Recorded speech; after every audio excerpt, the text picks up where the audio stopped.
We are also modernizing hospital equipment through the National Equipment Service Project, replacing the old MES model that burdened counties with heavy upfront costs. Under the new fee-for-service system, private partners install, maintain, and run state-of-the-art equipment, and public facilities pay only when they use them. We have overhauled KEMSA to end the chronic crisis of drug shortages, raising medicine availability from 48% to 68%, and to a projected 90% by the end of this year and 100% by March next year. This is more than healthcare reform.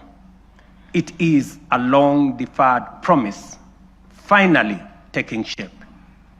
A Kenya where every citizen can face tomorrow with confidence, knowing their nation will stand with them in their hour of need. It fulfills our national values of dignity and equity as stated in Article 10 of the Constitution. In the same spirit, the government is strengthening financial protection for Kenyans under cancer treatment.